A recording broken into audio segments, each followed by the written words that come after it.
मेरी आज की कहानी का शीर्षक है बेटियां तो होती है पराई। एक बेटी की दर्द भरी कहानी। ससुराल में वो पहली सुबह आज भी याद है।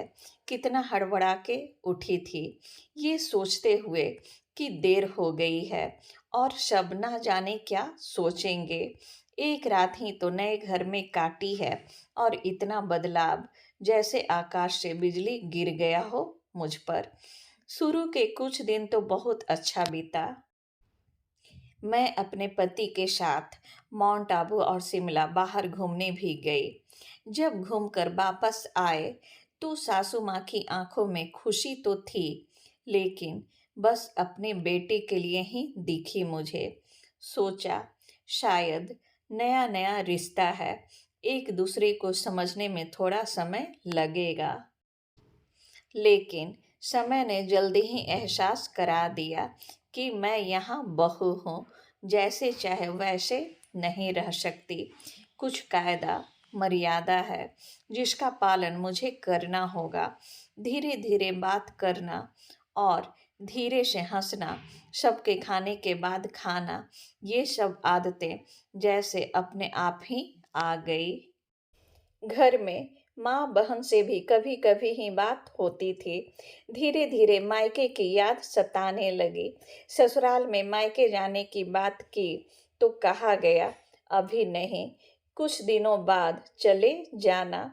जिस पति ने कुछ दिन पहले ही मेरे माता पिता से ये कहा था कि पास ही तो है, कभी भी आ जाएंगी, उनके भी सुर बदले हुए थे। अब धीरे धीरे समझ आ रहा था कि शादी कोई खेल नहीं। इसमें सिर्फ घर नहीं बदलता, बल्कि आपका पूरा जीवन ही बदल जाता है।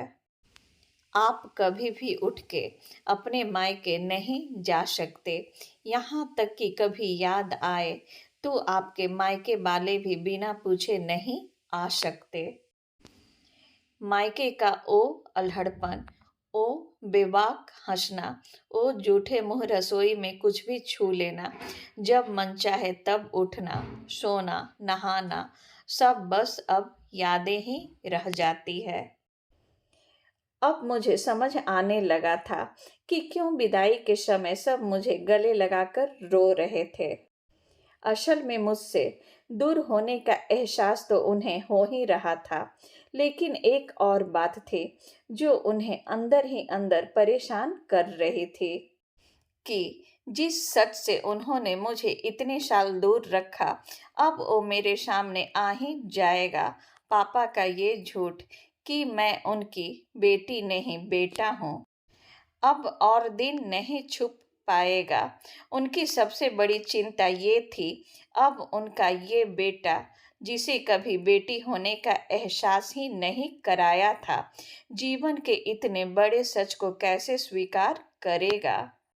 माँ को चिंता थी कि उनकी बेटी ने कभी एक गिलास पानी लेकर नहीं पी, तो इतने बड़े परिवार की जिम्मेदारी कैसे उठाएगी। सब इस विदाई और मेरे पराये होने का मर्म जानते थे, सिवाय मेरे। इसलिए सब ऐसे रो रहे थे जैसे मैं डोली में नहीं अर्थी में जा रही हूँ। आज मुझे समझ आया कि उनका रोना गलत नहीं था। हमारे समाज का नियम ही ये है, एक बार बेटी डोली में विदा हुई तो फिर वो बस मेहमान ही होती है घर की। फिर कोई चाहे कितना ही क्यों ना कह ले कि ये घर आज भी उसका है, पर सच्चाई यही है, मायका अब उसका अपना घर नहीं है। सच तो ये है कि अब वो कभी भी यूं ही अपने उस घर जिसे मायका कहते हैं नहीं आ सकती। अब उसकी जिंदगी में जो भी समस्याएं आती है, उसे स्वयं हल करना है, हंसते हुए। क्या यह तपस्या से कम नहीं है? अनजान जगह पर जाकर उनके अनुसार ढल जाना, अपनी भावना और इच्छाओं का दमन करते हुए उन्हें अपना बनाना। इस बारे में आपकी क्या राय है? प्लीज अपना कमेंट मुझे कमेंट बॉक्स में कीजिएगा। यदि मेरा कहानी आपको अच्छा लगे तो लाइक, शेयर और सब्सक्राइब कीजिएगा। हम लोग फिर मिलेंगे नए वीडियो में, तब तक के लिए नमस्कार।